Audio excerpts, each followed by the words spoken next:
Good evening, men of Morehouse. Should I say good morning on my end? It's 1:38 a.m. and right now I'm currently in Turin, Italy.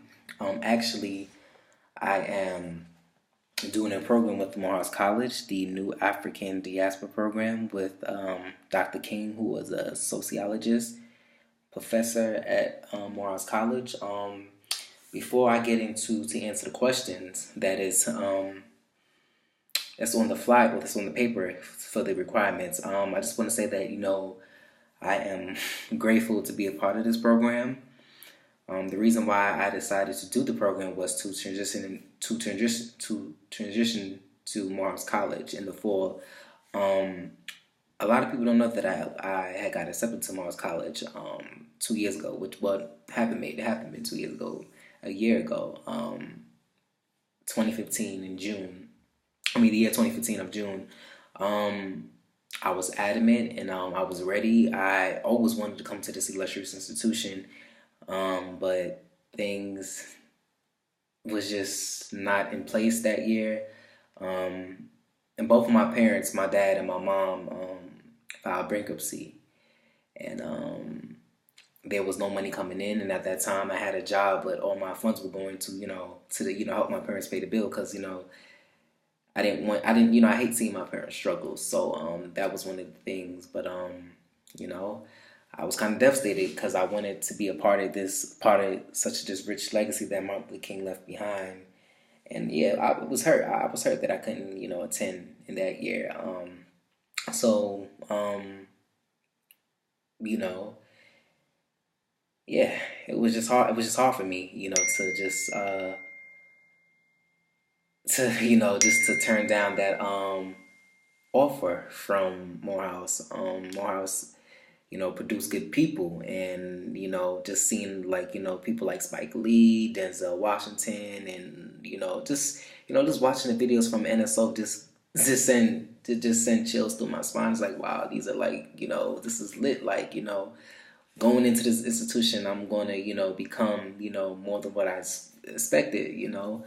I have high expectations, for this institution to change, for to humble me. I do think that Morehouse, can change men and to become more, sufficient and more creative and all of that kind of stuff. But I want to get into a little bit more about me and why am I doing this interview. Okay, so I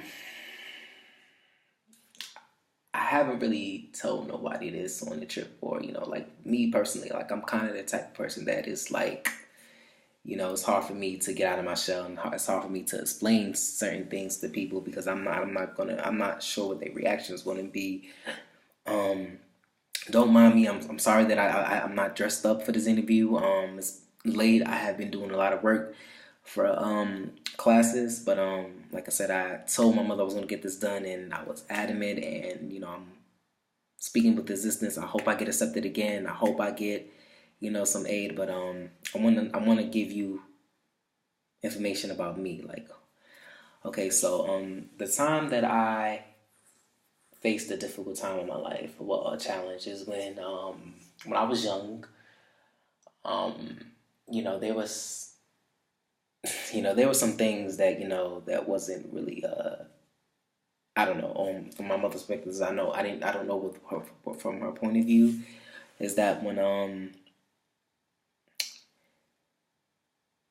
when they said I was diagnosed with a disability, and I had a hard time overcoming that because I will look in the mirror and like there's nothing wrong with me. Like I didn't want to believe what was on paper because I felt like it was just wasting my time, and I felt like I was wasting my mother's time. I feel like I was just like the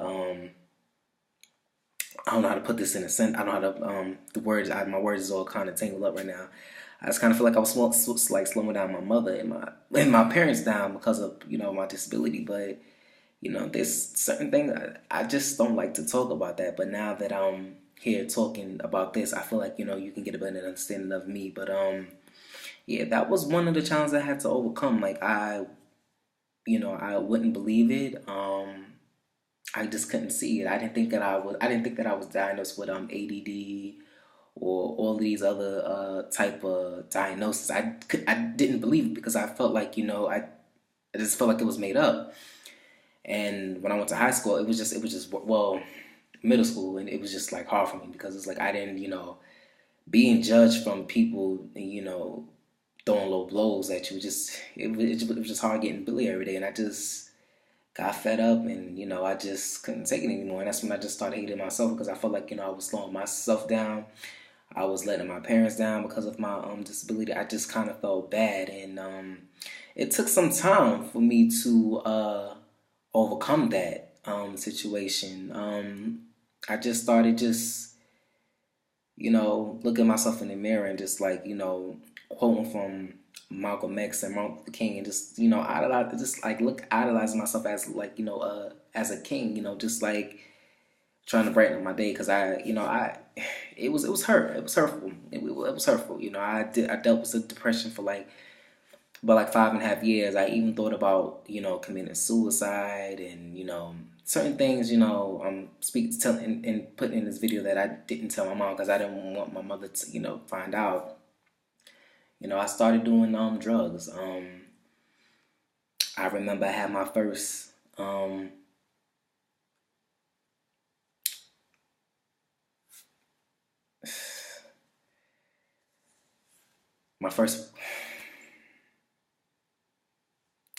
don't know how to, I'm not trying to I remember just having my first with the drugs, and I would try to fit in sometimes to just try to,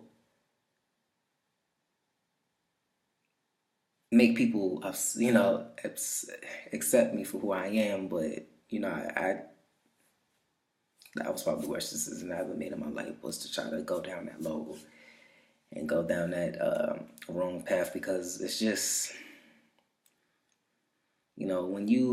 when people tell you that you have these things, and it's just, it was unbelievable. I couldn't really just get out of my system. Like, I just couldn't believe it because I just felt like there was nothing wrong with me. Like, I can speak well. I can, maybe, if I have to take a little bit of time on a test, it's just that